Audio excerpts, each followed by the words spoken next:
No importa lo que te detenga, despierta tus sentidos con la fuerza del tigre y el poder de hierbas aromáticas legendarias. Tiger Balm actúa rápido para calmar, revitalizar y restaurar. Siéntete mejor y vuelve a disfrutar la vida con Tiger Balm. Ser Podcast. Tampoco se puede juzgar como ha hecho cierta leyenda negra, es decir, el rey encarcela al hijo, el rey participa directamente en la muerte de su hijo. En fin, yo creo que todo esto son cosas que están fuera de la realidad. El rey sí decide actuar contra un hijo que considera que no está en condiciones de sucederle, que considera que no ha actuado correctamente de acuerdo con su condición de príncipe heredero, y lo hace seguramente contra sus propios sentimientos de padre, imbuido de esa idea que él tenía, y es de que estaba en el poder por decisión divina y de que Dios le pediría cuentas de lo que hiciera. Felipe II actuaba convencido de esto, como actuaron todos los reyes de España, fuertemente urgidos por su conciencia, y yo estoy seguro de que tuvo la conciencia clara de que pese al dolor que pudiera producirle, tenía que actuar de esa forma.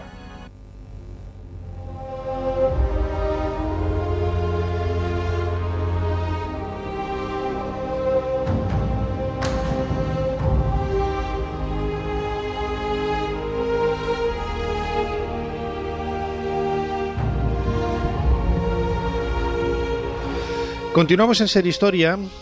Acabamos de escuchar un corte de la serie de televisión Rey de Reyes, hablando de Felipe II, una serie de 2010, y era la voz de Luis Ribot, catedrático de Historia Moderna de la UNED, que precisamente él fue también profesor mío en la Universidad de Valladolid cuando yo estudié allí Historia Antigua. La figura de Felipe II va a ser el protagonista, ¿no?, de los próximos minutos aquí en este programa especial de Ser Historia que estamos haciendo desde Torrelavega, celebrando esos 40 años de ser Torrelavega, de aquí en un lugar maravilloso que es el Centro de Cultura Hermilio Alcalde del Río. Y para hablar de Felipe II lo queríamos hacer con un invitado muy especial, un buen amigo desde hace un montón de años, Mariano Fernández Urresti. Mariano, bienvenido de nuevo a Ser Historia. ¿Qué tal? Encantado de estar aquí. Acabas de publicar con Almuzara, bueno, ha salido ya hace un poquito de tiempo, Felipe II y el templo del rey Salomón, como digo, publicado por Almuzara, donde te adentras en la biografía de uno de mis personajes favoritos de la historia de España, Felipe II, y que además ese templo del rey Salomón, refiriéndonos al Escorial, tiene también muchos vínculos con la comunidad donde nos encontramos, en Cantabria, ¿no? Juan de Herrera, precisamente, era de aquí. Ahora hablaremos de ello. Algunos de los canteros que trabajaron en este maravilloso edificio también lo eran.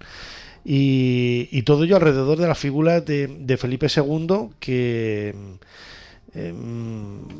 era un entusiasta de los libros, ¿no? Lo vemos en la biblioteca que hay en el Escorial. ¿De qué fuentes él se nutrió para construir ese Escorial, intentando emular el templo de Salomón?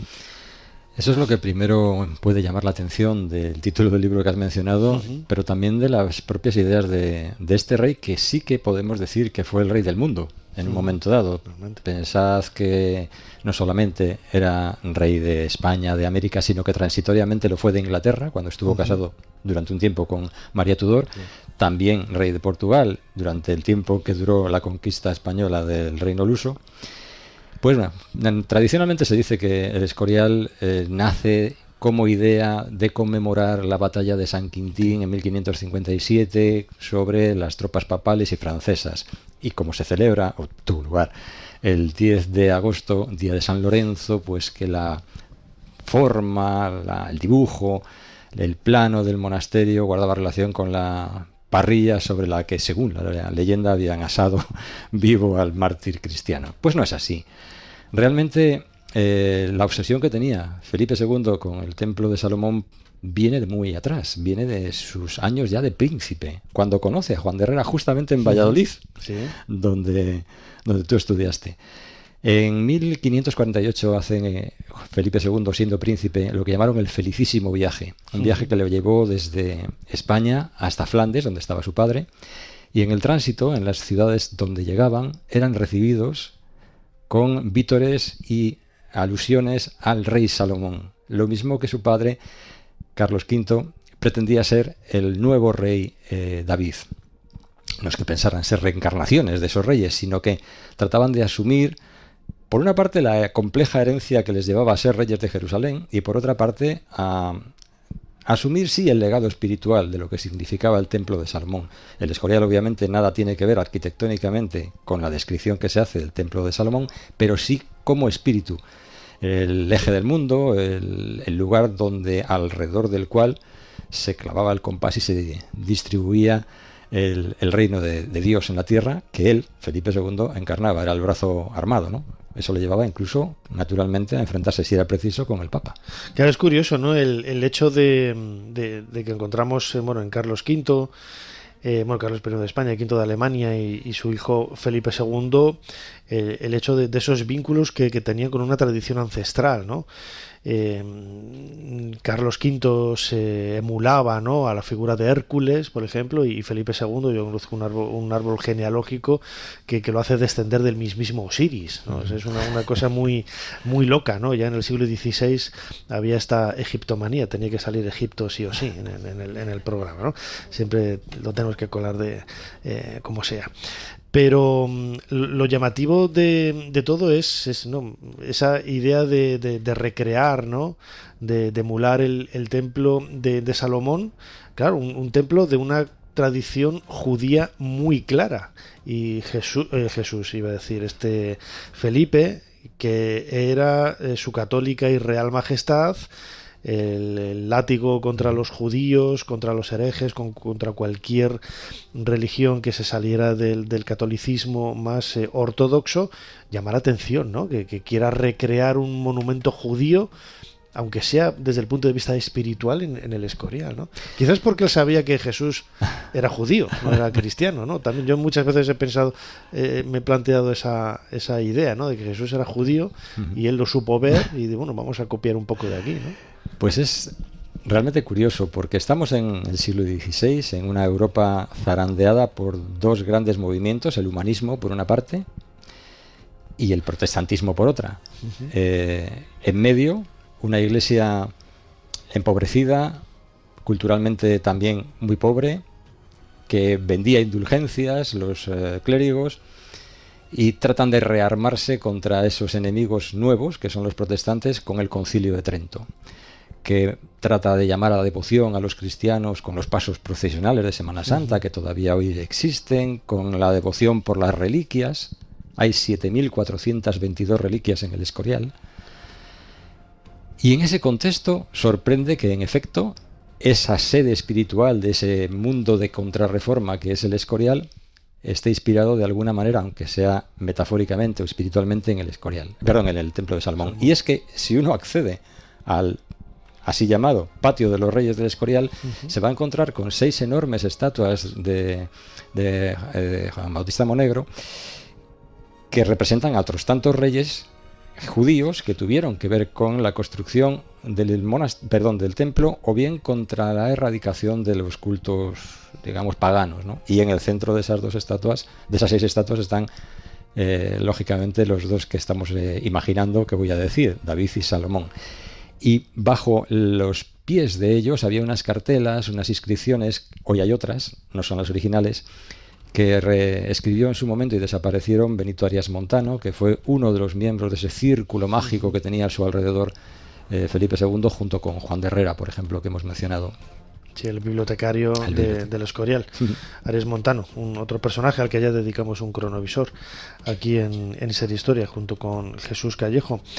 La figura de Juan de Herrera siempre ha estado muy vinculada desde la infancia casi, ¿no?, con Felipe II. Estando la capital en Valladolid, él comenzó el proyecto, ¿no?, de la catedral que se tenía, ¿no?, con la idea de que fuera la catedral más grande del mundo conocido en aquella época. No se llegó a casi ni a hacer la mitad de lo que estaba proyectado, y yo recuerdo que viviendo en Valladolid siempre se comentaba, ¿no?, es que se abandonó porque Herrera tuvo que ir a hacer el Escorial, ¿no? Bueno, en realidad se abandonó porque no tenían dinero, pero de alguna forma hay que explicarlo, ¿no?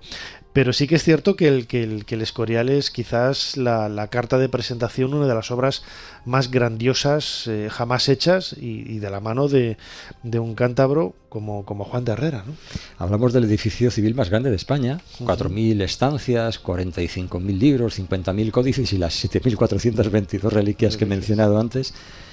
Y es en efecto, en gran medida, o en casi toda medida, obra de Juan de Herrera, que nació en Movellán, en un pueblo de aquí del municipio de Valdáliga, y que tuvo una relación muy estrecha con Felipe II hasta que al final de su vida la cosa cambió.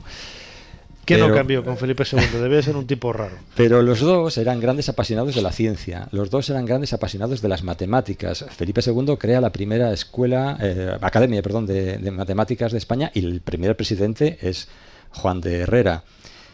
Los dos eran católicos.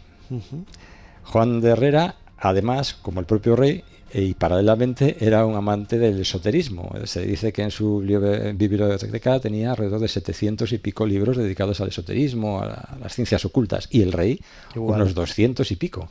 Curiosamente, el mismo rey que en 1559 dicta un índice de libros prohibidos que estaban todos en su biblioteca. Son justamente los que él coleccionaba. Eso, muy la explicación puede ser que se ha querido contraponer el catolicismo con el esoterismo, y a lo mejor hay un punto de encuentro. Yo le encuentro, valga la redundancia, en Raimundo Giulio, en Raimon Llull.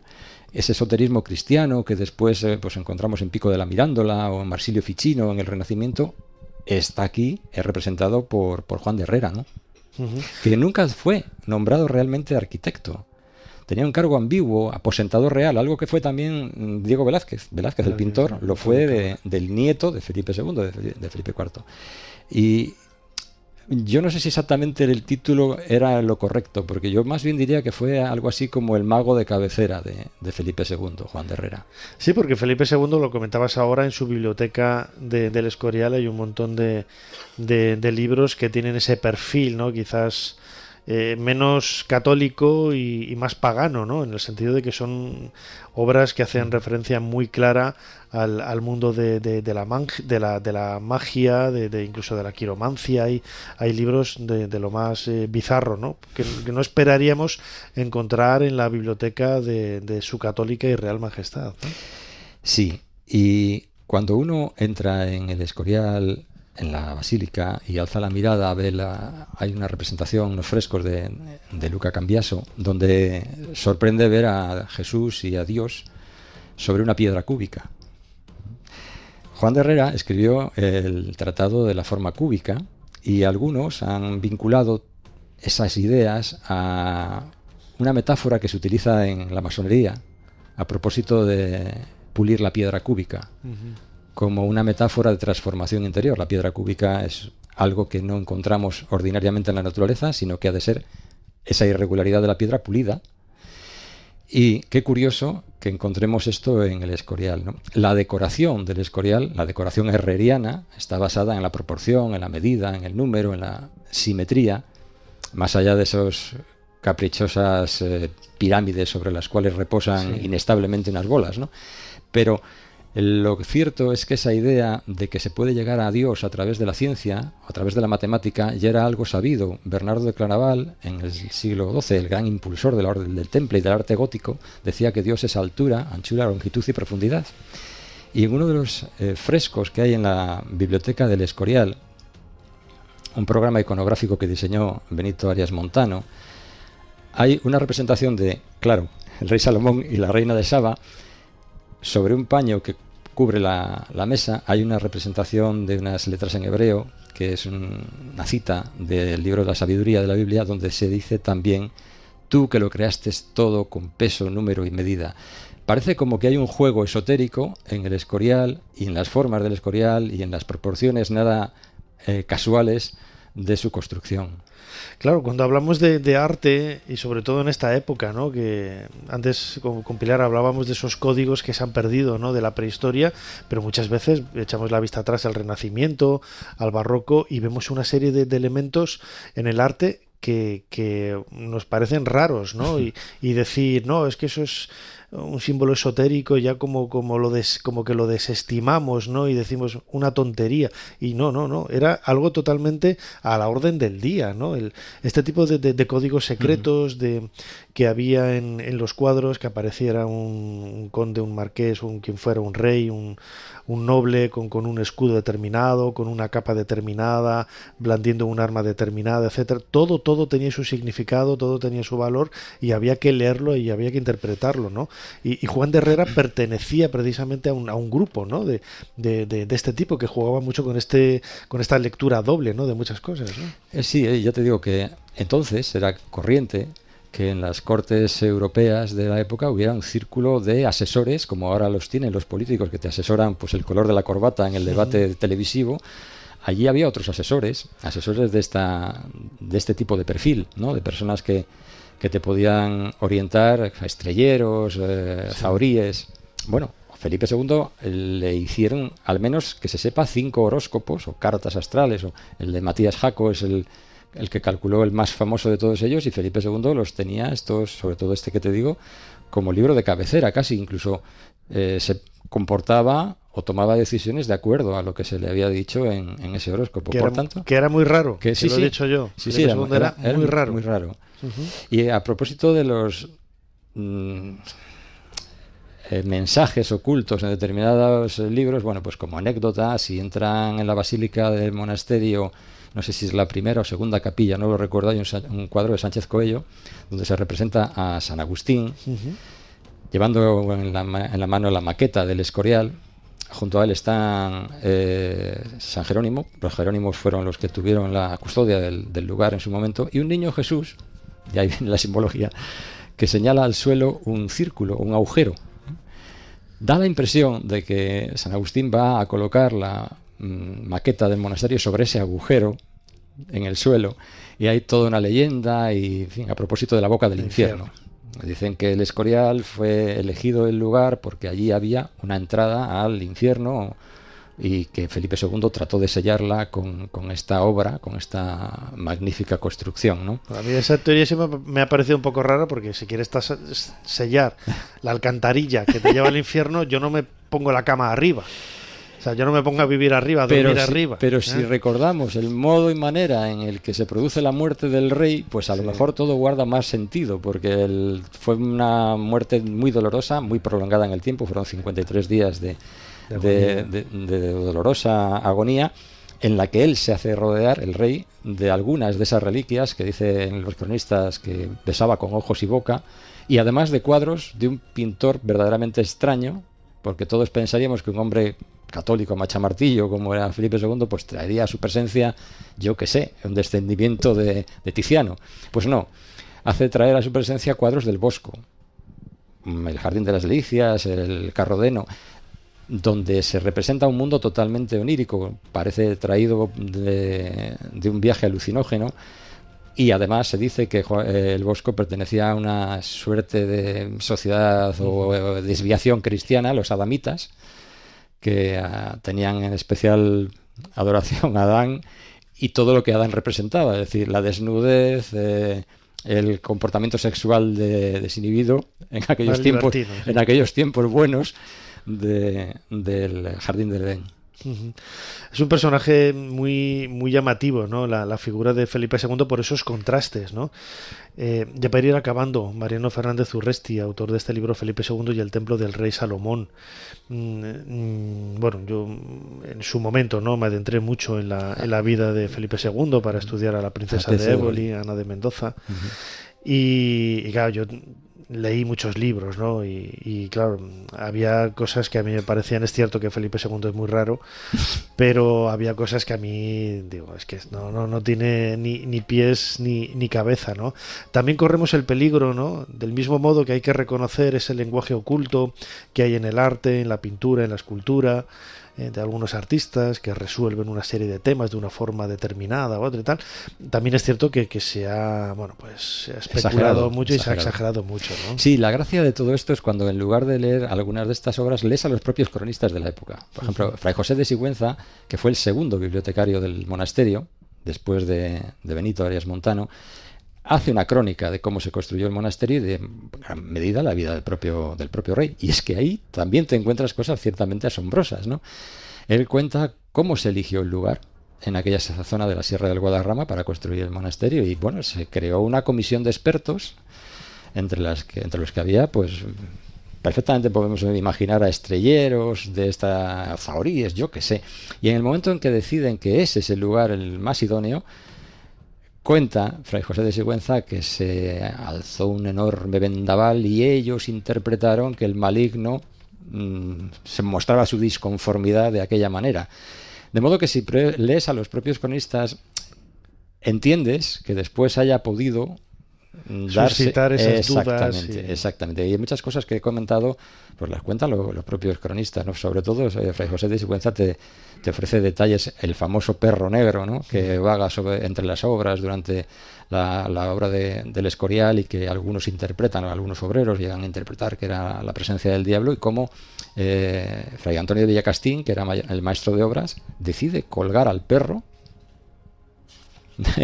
de un andamio para que de esa manera cesen las especulaciones a propósito de si realmente era el demonio quien rondaba por las obras.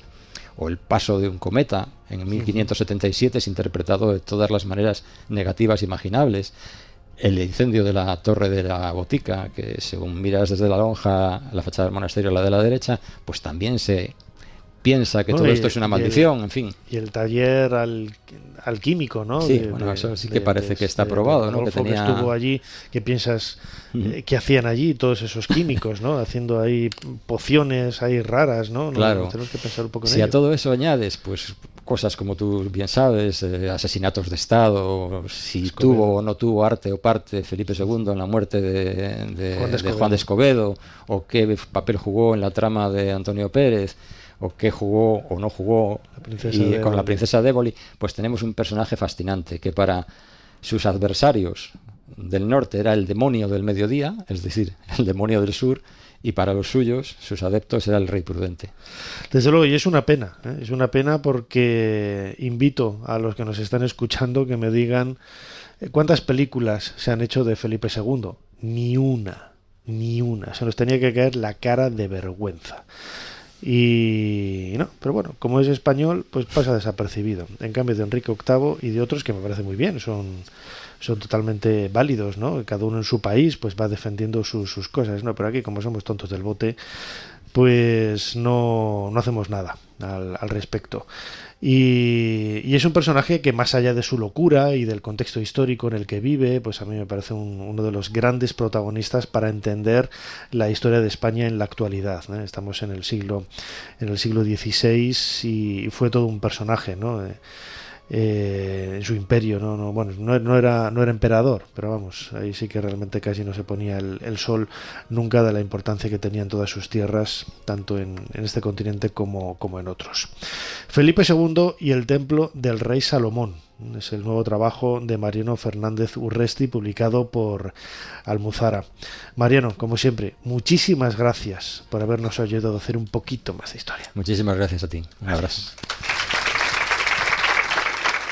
Suscríbete a Ser Historia. Todos los episodios y contenidos adicionales en la app de Cadena Ser y en nuestros canales de Apple Podcast, Spotify, iVoox, Google Podcast y YouTube. Escúchanos en directo en la Ser los domingos a la 1:30 de la madrugada. Cadena Ser. La radio. No importa lo que te detenga, despierta tus sentidos con la fuerza del tigre y el poder de hierbas aromáticas legendarias. Tiger Balm actúa rápido para calmar, revitalizar y restaurar. Siéntete mejor y vuelve a disfrutar la vida con Tiger Balm.